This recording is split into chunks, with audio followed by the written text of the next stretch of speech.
അയ്യോ എന്തു പറ്റി? എഴുന്നേക്ക്. ആരാന്നറിയില്ല സാർ. പുറകെ നിന്ന് വന്ന് തലയിൽ അടിച്ചിട്ട് പോയി കളഞ്ഞു സാർ. അയ്യോ അമ്മേ, എത്രയും പെട്ടെന്ന് എന്നെ ഹോസ്പിറ്റലിൽ എത്തിക്കണേ. എത്രയും പെട്ടെന്ന് സാർ.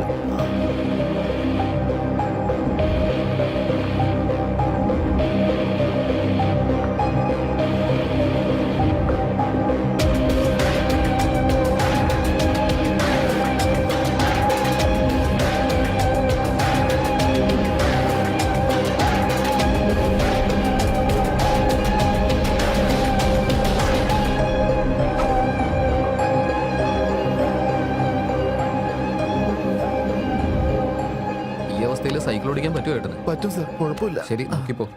ഞാൻ പോയിക്കോട്ടെ. ശരി, നന്ദി സാർ. ഓക്കെ. അയ്യോ, തല പൊളക്കണ പോലെ ഉണ്ടല്ലോ എന്റെ ദൈവമേ. അയ്യോ എന്റെ അമ്മേ. അമ്മേ.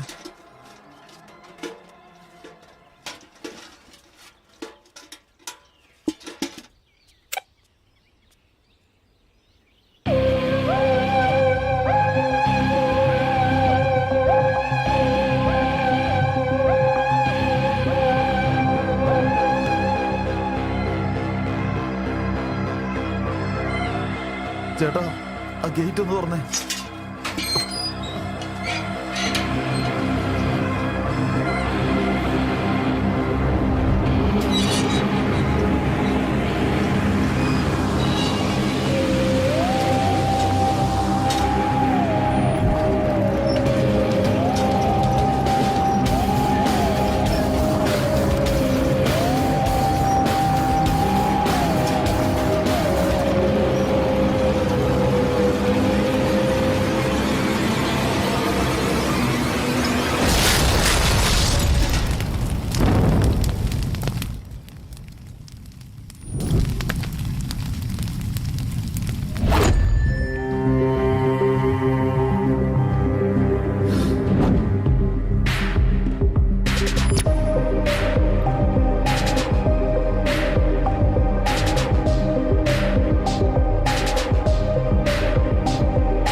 ബോഡി ഗ്രാവിറ്റി ബോംബ് സക്സസ് ആയിട്ട് ടെസ്റ്റ് ചെയ്തു. നെക്സ്റ്റ് പ്ലാൻ എന്താ ബോസ്? എനിക്ക് ക്യൂ ഹബിൽ ജോലി ചെയ്യുന്ന 5 എംപ്ലോയീസിന് വേണം.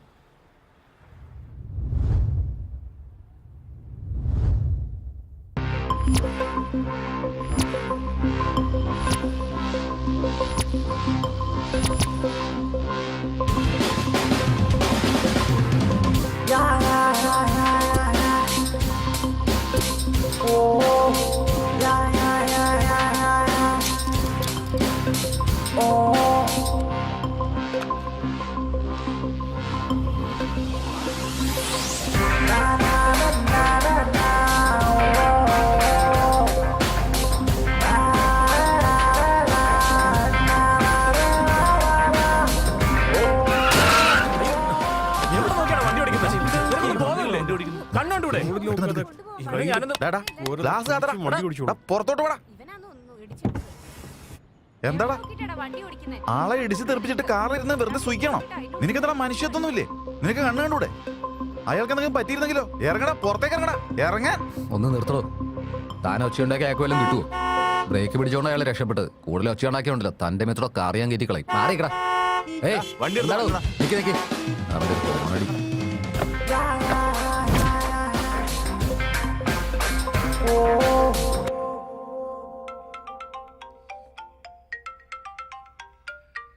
ഏയ് ഫോൺ അടിക്കുന്നു.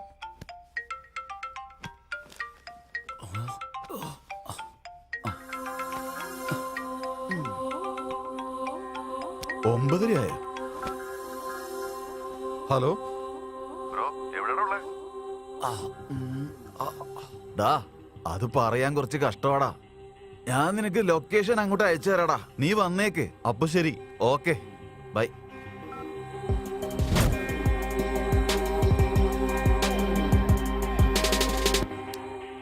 ഓൾറെഡി ഫയൽ സെൻഡ് ചെയ്തിട്ടുണ്ട്.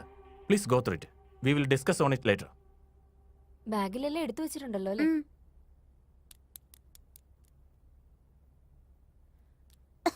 വെള്ളം കുടിക്കുമോനെ?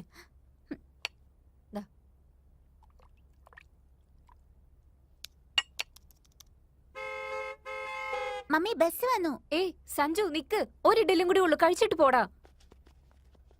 സഞ്ജു സഞ്ജു, ടൈം മാനേജ്മെന്റ് എന്നാലേ ടൈമിന് തുടങ്ങുന്നതല്ല, ചിന്തിക്കുമ്പോഴേക്ക് ചെയ്ത് തീർത്തോണം. അത് നിനക്കറിയില്ലെങ്കിലേ ഇതാ ഇതുപോലെല്ലാം പാതിയിൽ നിൽക്കും, പിന്നെ ഒന്നും ചെയ്യാൻ പറ്റില്ല.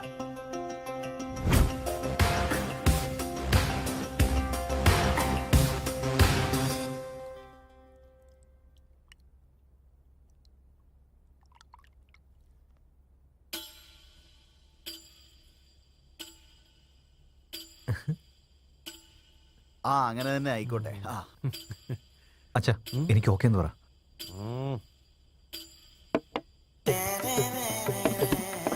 ശരി എന്നാ ഞാൻ വീട്ടിലെത്തിയിട്ട് ഞാൻ ഫോൺ വിളിക്കാം കേട്ടോ. അങ്ങനെ തന്നെ ആയിക്കോട്ടെ. ശരിയല്ല, ഞാൻ ഓക്കെ പറയാൻ പറഞ്ഞില്ലേ അച്ഛാ? ഇപ്പോഴേ തന്നെ ഓക്കെ എന്ന് പറഞ്ഞാൽ അത് ശരിയാവത്തില്ല. വായ അടച്ചിട്ട് വാ, നടക്ക്. അതെ, അവള് ഞങ്ങളുടെ ഒറ്റ മോളാ. ഞങ്ങൾക്കുള്ളത് എല്ലാ സ്വത്തും അവൾക്ക് തന്നെ ഉള്ളതാണേ. വേറെ ആർക്കും കൊടുക്കാനൊന്നുമില്ല. കല്യാണം നമുക്ക് നല്ല ഗ്രാൻഡ് ആയിട്ട് അതിക്ക് എന്തിനാ നടത്താം. ഇപ്പോഴേ സംസാരിക്കുന്നത്? നമുക്ക് പതുക്കെ സംസാരിക്കാം. അയ്യോ, നമ്മുടെ മോന്റെ ഷർട്ടിലാകെ കറയായല്ലോ. പോയിട്ട് കഴുകി. കുഴപ്പമില്ല. ഓ ചെല്ലേ. ദേ അപ്പുറത്ത് പൈപ്പുണ്ട്, പോയിട്ട് കഴുകിട്ട് വാ. പോ ചെല്ലേ, പോയിക്കോ. പെണ്ണ് കാണാൻ വരുന്ന എല്ലാവരുടെയും മുമ്പിൽ തല കുലിച്ച് നിൽക്കണ്ടേ? നീ വന്ന് എന്റെ പാരന്റ്സിന്റെ അടുത്ത് പറയുന്നുണ്ടോ ഇല്ലയോ? ഇല്ലെങ്കിൽ നമുക്ക് എങ്ങോട്ടെങ്കിലും പോവാം. എന്താടാ, എല്ലാം കഴിഞ്ഞെന്ന് പറഞ്ഞ എല്ലാം അവസാനിപ്പിച്ചേക്കാന്നാണോ? പോലീസിന്റെ അടുത്ത് പറഞ്ഞ് ഇരുമ്പഴിക്കുള്ളിലാക്കും നിന്നെ ഞാൻ.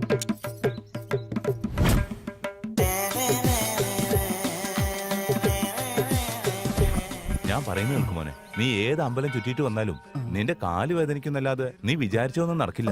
എന്നെ ഉപദ്രവിക്കുന്ന ഗ്രഹങ്ങളെ പറ്റി എനിക്ക് എന്തെങ്കിലും പറയാൻ പറ്റുമോ സ്വാമി? അതറിയണമെങ്കിൽ നിന്റെ പ്രശ്നങ്ങൾ എന്തൊക്കെയാണെന്ന് ആദ്യം എനിക്കറിയണം. അതായത് ഞാൻ എന്റെ അമ്മാവന്റെ മോളെ കല്യാണം കഴിക്കാനാ ഉദ്ദേശിക്കുന്നത്. ആ, ധൃതി പിടിച്ചത് മതി. ആ കുട്ടി നിന്നോട് ഇതുവരെ ഇഷ്ടമാണെന്ന് പറഞ്ഞില്ല അല്ലേ? അതുകൊണ്ട് ചന്ദ്രഗ്രഹത്തിന് പ്രത്യേക പൂജ വേണം. എനിക്ക് എന്റെ മുറപ്പെണ്ണിനെ വലിയ ഇഷ്ടം, പക്ഷെ എന്റെ അമ്മാവനുണ്ടല്ലോ. ആ ഓക്കെ, അതൊക്കെ ശരിയാവണമെന്നുണ്ടെങ്കിൽ ബുധൻ ഗ്രഹത്തിന് കൂടെ പൂജ ചെയ്യേണ്ടതായിട്ട് വരും.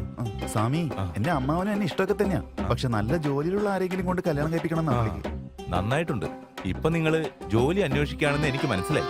സ്വാമി, എന്റെ ജോലിക്ക് ഇപ്പൊ എന്താ കുഴപ്പം? ഞാൻ ക്യൂ ഹബിലല്ലേ ജോലി ചെയ്യുന്നത്. പിന്നെന്താ, ഞാൻ പറയുന്നത് കേട്ടാ നിനക്ക് എന്ത് പ്രശ്നം വരാനാ? അയ്യോ സ്വാമി, അവിടെ തന്നെയാ ഏറ്റവും വലിയ പ്രശ്നമുള്ളത്.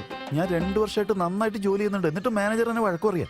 അപ്പൊ എനിക്ക് മാസ ശമ്പളം 40,000 വരെ ഉണ്ടായിരുന്നു. അപ്പൊ 2 വർഷമായിട്ട് നിനക്ക് ഇൻക്രിമെന്റ് വളരെ കുറച്ചാണോ കിട്ടുന്നത്? അങ്ങനെയാണോ? ഇൻക്രിമെന്റ് എവിടുന്നാ വരുന്ന സ്വാമി? അതിപ്പോ കുറഞ്ഞിപ്പോ എനിക്കിപ്പോ ആകെ കിട്ടുന്ന 25,000 രൂപയാ. അതൊന്നും അല്ല ഇപ്പോഴത്തെ എന്റെ പ്രശ്നം സ്വാമി. എന്റെ ഇപ്പൊ ഒരു പുതിയ പ്രോജക്ട് വരുന്നുണ്ട്. അത് സക്സസ് ആയിട്ട് എനിക്ക് ഇൻക്രിമെന്റോട് കൂടി ഒരു പ്രൊമോഷൻ ശരിയാക്കി തരണം. പക്ഷെ സ്വാമി, നിങ്ങൾ എന്ത് വേണമെങ്കിൽ ചെയ്തോ, എന്ത് മന്ത്രം വേണമെങ്കിൽ ചൊല്ലിക്കോ, പക്ഷെ എനിക്ക് എന്റെ ഫലം കിട്ടണം, അത്രേ ഉള്ളൂ. ഇപ്പൊ അവൻ തരുന്ന ദക്ഷിണ വെച്ചിട്ട് എന്റെ ഒരു മാസത്തെ കാര്യങ്ങളൊക്കെ നടക്കും തോന്നുന്നു. എന്ത് പറ്റി സ്വാമി? നീ പറയുന്നത് എനിക്ക് വിശ്വസിക്കാൻ പറ്റുമോ? ഈ പ്രശ്നങ്ങളൊക്കെ നിനക്ക് ആദ്യം തന്നെ പറയാറുന്നില്ലേ? അതുകൊണ്ട് ഗ്രഹങ്ങൾക്കെല്ലാം പൂജ ചെയ്യണം. ശരി ആ, എന്നാ പിന്നെ ഞാനൊരു നിനക്കൊരു മന്ത്രം ചൊല്ലിത്തരാം. ഈ എഴുതിയിരിക്കുന്നതൊക്കെ നീ വായിക്കണം, മനസ്സിലായോ? ഓക്കെ. ഇന്ന് ഞാൻ എന്തെങ്കിലും അങ്ങോട്ട് 10,000. 10,000? ഞാൻ പറയുന്നത് കേൾക്കുമോനെ, നിനക്കിപ്പോ എന്നെ സന്തോഷിപ്പിക്കാൻ പറ്റിയില്ലെങ്കിൽ നീ പൂജ ചെയ്യുന്ന ഗ്രഹത്തിന് നീ തരുന്ന പണം കുറഞ്ഞു പോയാ നിന്റെ കാര്യങ്ങളൊന്നും സാധിക്കില്ല. എന്റെ കയ്യിൽ ഇപ്പൊ അത്ര രൂപ ഒന്നും ഇല്ല സ്വാമി. ആ എന്റെ കയ്യിൽ സ്വൈപ്പിൻ മെഷീൻ ഉണ്ടല്ലോ.